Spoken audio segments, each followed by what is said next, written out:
From a healthcare worker, one of the scariest things that we can think of right now is a family member becoming sick from COVID-19. And for one Maryland woman, that fear actually became a reality as her mother started showing symptoms and wound up in the hospital. The good news is she is now recovered. They both just celebrated Mother's Day together, and here's mother and daughter to tell their story. Well, I'm happy belated Mother's Day. I know this was extra special one for you guys. Yes, it was. What was your Mother's Day like? It was wonderful, actually. We went out, we walked, we drove a little bit, ate dinner. So it was nice. It was nice. All right, so let's get to your story. Miriam, I know you were not feeling so good. How did this all come to be that you guys ended up together and you're back here feeling healthy and happy? What started it?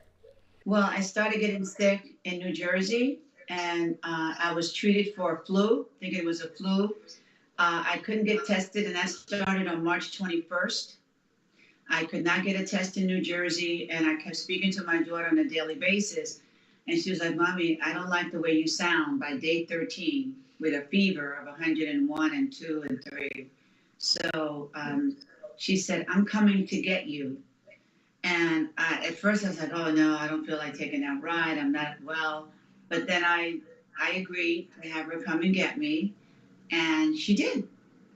And she can tell you part of what happened during that ride. So yeah, it was really scary. On the phone, my mom didn't sound like her vibrant self, and so I just decided it's time to go get her. I spoke to one of my colleagues, and he supported the decision, walked me through being able to protect myself, and I just went up and got her. And when I got her, she was really ill.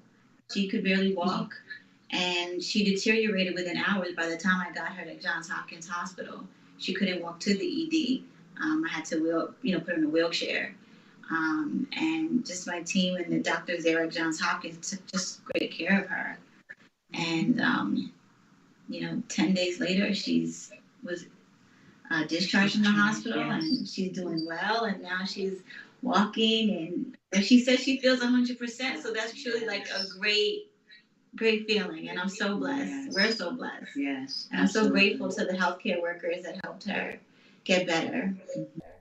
Well, and Ty, you work at Johns Hopkins, so you had to turn to your team. What was it like? I mean, obviously, you have some of the best healthcare workers in the world there, but what was their action like? It was immediate. It was swift. They collaborated, and they treated my mom with the best care, as they do with all patients. They took the time, they spoke to her, and they never treated her any different than I think their own family. Right. They made me feel very, very much like I was part of the Johns Hopkins family. They kept telling me that.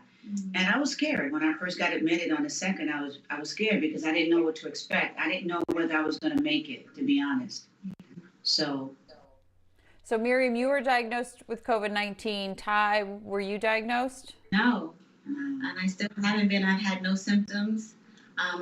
When I was caring for my mom when she was discharged, I always made sure I used a mask. I had hand sanitizer. I didn't touch my face. I social distanced. I went into quarantine, and I've kind of been doing that ever since, and so has my mom. Yes. And I think we're okay at this point. Actually, it's been, tomorrow will be 30 days that I've been discharged from the hospital. I just love that survivor story. Miriam was released on Easter Sunday, and of course Mother's Day this weekend was extra special for them. And Miriam did say one thing that the healthcare workers, as she felt better, they wanted to do one more CAT scan because blood clots has been an issue when it comes to COVID-19. And sure enough, she had a small blood clot. So the doctors just took care of her in every precaution. But Miriam and Ty, thanks for sharing your story. And Ty, thanks for sticking to it and getting your mom healthy.